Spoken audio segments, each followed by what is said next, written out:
Olá, meus amigos, de volta aqui com o nosso estudo, sempre trazendo aquela mensagem de amor, de energias positivas, para que você possa aqui estar com a gente conectado, sentindo o amparo dos nossos benfeitores espirituais, aprendendo um pouco mais sobre essa doutrina maravilhosa que é a doutrina espírita. E sempre falando, como eu disse lá no primeiro vídeo, que antes da gente fazer o estudo é recomendável que se faça uma leitura de harmonização, depois uma prece, aí a gente passa para o estudo e depois no final a gente faz uma prece de encerramento. Eu aqui nos nossos estudos, eu só vou gravar a parte do estudo. Eu já fiz a minha prece, depois eu vou encerrar a gravação e vou fazer a prece de encerramento, tudo bem? Eu sou Cláudia Barcelos, mais uma vez aqui com vocês no estudo do Evangelho segundo o Espiritismo. E agora a gente vai dar início à quarta parte da introdução, que é quando a gente vai falar de Sócrates e Platão como precursores do cristianismo e também do espiritismo. Nós estávamos falando das notícias históricas, nós estávamos explicando aqueles termos essênios, samaritanos, fariseus, publicanos, sinagogas, terapeutas e por aí nós fomos lendo e falando como a gente sempre faz aqui no nosso canal. Então, hoje vamos dar início ao tema Sócrates e Platão. Sócrates e Platão também são bem conhecidos, inclusive por quem não estuda nada de espiritismo, nem nenhum assunto relacionado à religião, porque Sócrates e Platão são nomes que vão aparecer dentro do estudo da filosofia. Então, se você já estudou filosofia, se já leu filosofia, ultimamente até agora a filosofia ela foi inserida nas escolas, então Sócrates, assim como Jesus, ele não deixou nenhum escrito.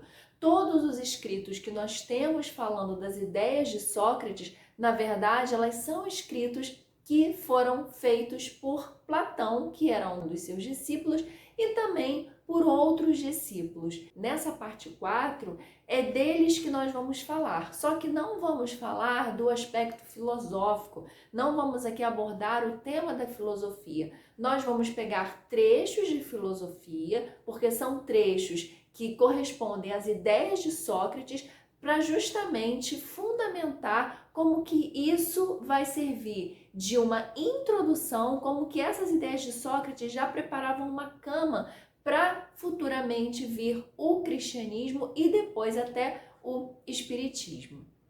Então, quando ele fala aqui, ó, Sócrates e Platão, começando bem do iniciozinho, como a gente sempre faz, a gente vai lendo e vai discutindo para que você possa acompanhar direitinho, que sem perder nenhuma palavra, sem perder nenhuma frase. Sócrates e Platão, precursores da ideia cristã e do espiritismo. Então ele começa. Do fato de haver Jesus conhecido a seita dos essênios, que nós falamos no último vídeo, for errôneo concluir-se que a sua doutrina auriu a ele dessa seita e que, se houvera vivido noutro meio, teria professado outros princípios. Então, aqui no início, ele já está querendo quebrar essa ideia de que Jesus não falava o que ele falava, Jesus não era o que ele era, porque ele convivia com os essênios. Da mesma forma que se ele vivesse com outra seita, se ele vivesse com outras pessoas, ele falaria de outra forma. Então aqui ele já vem desconstruindo essa ideia de que muitas vezes, quando nós falamos de grandes ideias e de ideias principalmente verdadeiras, elas não nascem simplesmente porque nós às vezes estamos convivendo com um certo grupo de pessoas, justamente porque ideias verdadeiras precisam ser maturadas, precisam sofrer um amadurecimento para que elas, sendo verdadeiras, elas fixem, elas fiquem. Então é por isso que ele fala que Jesus não falava o que ele falava, não era o que ele era, porque ele convivia com os essênios. É porque a mensagem que Jesus vinha trazer era uma mensagem verdadeira e era uma mensagem que já vinha sendo amadurecida há algum tempo. E é por isso que ele vai falar agora de Sócrates e Platão, porque Sócrates teria sido esse filósofo, essa pessoa que faria esse papel de preparar esse solo para justamente quando as ideias do cristianismo e futuramente do espiritismo chegassem, elas pudessem brotar com sucesso e fecundar com sucesso. Então, ele continua aqui, ó. As grandes ideias jamais irrompem de súbito. É o que a gente falou agora. As grandes ideias, elas não nascem do nada. Elas não nascem de repente. Pode parecer que uma ideia surgiu de repente, mas para ela fixar, para ela predominar, é porque justamente já existe um preparo ali, muitas vezes inconsciente, muitas vezes com o passar das civilizações, com o passar da história, e nós nem nos damos conta. Mas a verdade é que essa ideia já vem vindo de muito antigamente. Até se a gente reparar na história das artes, na história da arquitetura, um novo movimento, esse movimento ele vai ser sempre abarcando aquela ideia anterior ou se contrapondo àquela anterior. Então, o que nós vamos observando com isso? Que nada do que passou é descartado, pelo contrário, aquilo ali vem fomentando uma crítica, vem fomentando uma investigação, que por sua vez vem plantando a semente para que quando ela chegue, ela possa se fixar, como a gente já falou. Então, continuando, as que assentam sobre a verdade, ou seja, né, essas grandes ideias que assentam sobre a verdade, sempre têm precursores que lhes preparam parcialmente os caminhos. Por que parcialmente? Porque, afinal de contas, são precursores, não são aquelas pessoas que vão já trazer a ideia final. Então, elas vêm preparando parte do caminho. Quem vem depois, prepara mais um pouco, e depois mais um pouco, e assim sucessivamente, até a ideia se constituir. Depois, chegando o tempo, envia Deus um homem com a missão de resumir, coordenar e completar os elementos esparsos, de reuni-los em corpo de doutrina, como até o exemplo de Allan Kardec, que foi quem codificou, foi quem pesquisou, foi quem organizou todas essas mensagens e trouxe aqui pra gente a codificação espírita, o Pentateuco, como a gente também já falou no nosso vídeo de introdução. Desse modo, não surgindo bruscamente a ideia, ao aparecer, encontra espíritos dispostos a aceitá-la. Ou seja, é justamente porque essa ideia não surgiu de repente, é justamente porque essa ideia já foi sendo trabalhada, que quando ela chega fica mais fácil da gente aceitar. Vocês já devem ter reparado muitas vezes, em algumas conversas assim, até com parentes, amigos, conversas informais, e a gente às vezes quer dar uma opinião, e aquela pessoa às vezes ela é meio reticente àquilo que a gente quer dizer, né? E a gente fala, fulano, você deveria fazer isso. A pessoa, não, eu não faço isso de jeito nenhum. Mas não pense que você falou aquilo e entrou por um ouvido e saiu pelo outro. Pode parecer, porque às vezes a pessoa, muitas vezes por orgulho, não vai seguir a sua ideia. Claro que ela pode realmente não concordar, né? Mas a gente está falando no caso de ser uma ideia que poderia ser boa e aquela pessoa não acatou por orgulho. Então a gente fala assim, nossa, não vou mais falar nada, porque eu falo, a pessoa nem liga. Mas não é verdade. Aquilo que você falou para aquela pessoa ficou como uma semente ali, ficou como uma sementinha. Agora, quando vai germinar, não saberemos, porque depende da evolução de cada um. Todos nós temos o nosso processo. Então, quando ele fala aqui que quando você não tem essa mensagem que chega de repente, por isso é mais fácil você ter os espíritos dispostos a aceitá-la, é bem esse exemplo que a gente está dando. É bem esse exemplo de quando você está falando com uma pessoa e você está sugerindo uma coisa para ela e ela não aceita de pronto. Mas aquilo fica, até que um dia, de repente, faz um sentido para ela, dá um insight, que a gente chama, né? Tal que se deu com a ideia cristã, que foi pressentida muitos séculos antes de Jesus e dos essênios, que era de quem a gente estava falando. Tendo por principais precursores, então ele agora chega, né, e fala Sócrates e Platão. Lembrando aqui que Sócrates data aí de 470, mais ou menos, antes de Cristo. Então, é bem antes, tá? Ele já era um filósofo da Grécia Antiga, ele já estava ali trabalhando com essa ideia da filosofia mesmo, né? O que é a filosofia? É você estar questionando, é você estar em busca da verdade. E a história de Sócrates é interessante porque ele começou a observar que os filósofos, eles apenas repetiam questões, eles repetiam opiniões. E muitas vezes o Sócrates chegava para eles e perguntava: mas você sabe de onde vem isso? Mas você sabe por que você acha isso? Ele, como filósofo, começava a instigar os outros filósofos justamente para ele chegar em algo coerente, que era o que Sócrates defendia. Essa ideia de que ele poderia não saber a verdade, mas que a verdade ela teria sempre que ser fomentada através da dúvida. E é inclusive dessa postura de Sócrates que vem aquela frase que a gente tanto conhece: só sei que nada sei. Que inclusive quando perguntaram ao oráculo de Delfos quem era o homem mais sábio daquela época, foi respondido que era Sócrates. E aí é meio incoerente, né? Como assim Sócrates? Mas ele fala só sei que nada sei. É justamente por isso. É reconhecer que na verdade sempre há algo que nós possamos aprender. Sócrates, como Cristo, nada escreveu, que foi como a gente falou lá no início, ou pelo menos nenhum escrito deixou.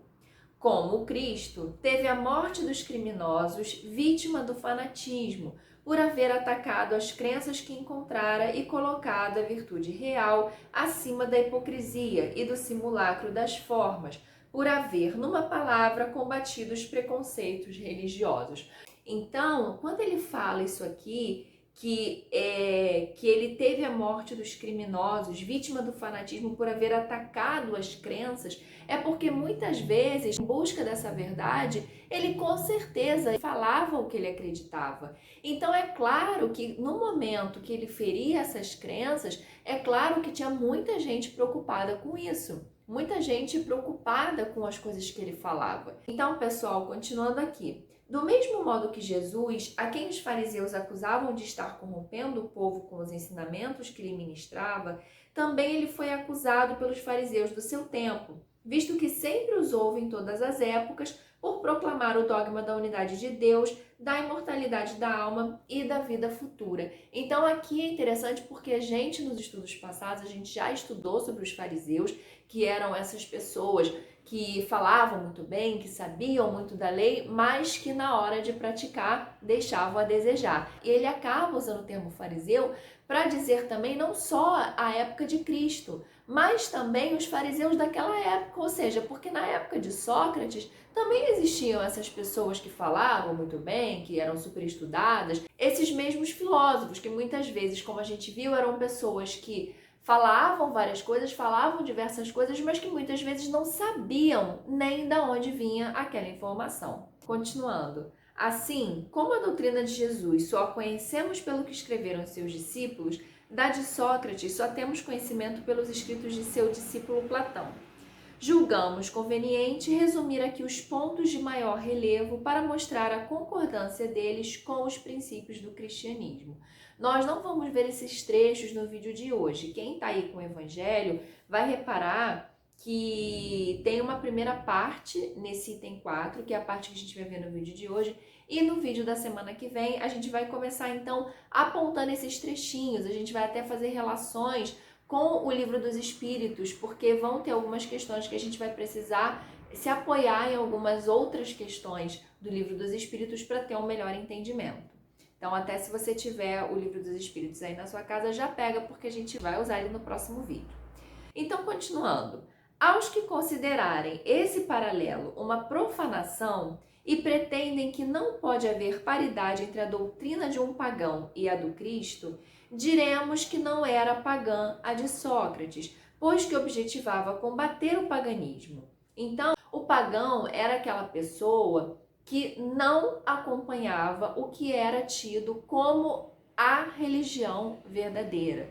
E durante muito tempo significou aquele que não era monoteísta, tá? Então essa é a ideia de pagão. Então a gente vai ver que a doutrina de Sócrates, ela não era pagã, porque muitas vezes ela ia contra o paganismo. A gente vai perceber que Sócrates foi o primeiro filósofo que falou sobre alma. Ele foi o primeiro filósofo que começou a vislumbrar a vida após a morte. Então nós vamos perceber, como ele já falou, já adiantou pra gente, muitas questões em semelhança não só com o cristianismo, mas também com o espiritismo. Então ele continua aqui falando dessa ideia do paganismo. Então ele fala que a doutrina de Sócrates não era pagã e que a de Jesus, mais completa e mais depurada do que aquela, nada tem que perder com a comparação, que a grandeza da missão divina do Cristo não pode ser diminuída e que, ademais, trata-se de um fato da história, que a ninguém será possível apagar. O homem há chegado a um ponto em que a luz emerge por si mesma de sob o alqueire. Lembrando aqui, a gente ainda não chegou nesse capítulo do Evangelho que fala não ponhais a candeia sobre o alqueire, né? Onde a gente explica direitinho essa ideia da candeia, essa ideia do alqueire. Mas o alqueire, ele é um cesto, na verdade, né? Muita gente conhece o alqueire como uma medida. Ah, minha fazenda tem tantos alqueires, a fazenda de fulano, aquele sítio tem tantos alqueires, mas a verdade é que essa unidade de medida do alqueire, ela vem a partir de um cesto, que é um cesto de palha, né, mais ou menos assim, e isso então é o alqueire. Então, quando ele fala pra gente que o homem é chegado a um ponto em que a luz emerge por si mesma de sob o alqueire, dentro daquilo que a gente estava falando de uma ideia, já está sofrendo ali um amadurecimento, essa luz ela já está emergindo sob esse alqueire, ou seja, você tem que tirar o alqueire, já não é mais uma opção, porque a luz já está acontecendo ali. E tanto é que ele continua. Ele se acha maduro bastante para encará-la, tanto pior para os que não ousem abrir os olhos. Então, na verdade, ele aqui faz até uma crítica, né, a esse homem que continua muito parecido hoje em dia, que é esse homem orgulhoso, é esse homem que não quer aceitar muitas vezes os ensinamentos. E é uma luz que chegou e se faz necessária. Se faz necessário que nós possamos enxergar essa luz no sentido de enxergar esses ensinamentos e mais do que enxergar, falando agora especialmente da nossa época, de praticar esses ensinamentos. E ele continua aqui falando que tanto pior para os que não ousem abrir os olhos, ou seja, tanto pior para aqueles que não querem enxergar, certo? Chegou o tempo de se considerarem as coisas de modo amplo e elevado, não mais do ponto de vista mesquinho e acanhado dos interesses de seitas e de castas. Eles vão abranger o todo, eles vão servir para todos e eles não vão mais fazer diferenças, como ele fala aqui, de seitas e de castas. Além disso, essas citações provarão que se Sócrates e Platão pressentiram a ideia cristã, em seus escritos também se nos deparam os princípios fundamentais do espiritismo. E é interessante esse finalzinho porque, assim, na verdade, o espiritismo, ele vem trazer novos esclarecimentos correspondentes a uma idade diferenciada do ser humano, uma idade evolutiva, uma condição evolutiva diferenciada. Mas os princípios são os mesmos. Então, quando a gente fala que Sócrates e Platão eles eram precursores do cristianismo, em muitos aspectos eles também vão ser precursores já do espiritismo, justamente por conta disso que a gente falou. Tudo bem, pessoal? Então, esse foi o nosso estudo de hoje. A gente falou dessa primeira parte, você que está aí com o seu evangelho aberto, você está acompanhando com a gente. A gente falou dessa primeira parte aqui, dessa introdução, a introdução dentro da introdução, né, do capítulo 4, que diz respeito a Sócrates e Platão. E agora como eu sempre recomendo, aquela outra leitura, muita pesquisa. Esse tema de filosofia, ele é maravilhoso. Eu particularmente adoro. Pesquisem Sócrates, pesquisem Platão, pesquisem assuntos relacionados à filosofia, porque quanto mais aprendizado, melhor fica o nosso entendimento, a nossa interpretação. Tudo bem? Eu espero vocês no próximo vídeo. Até lá!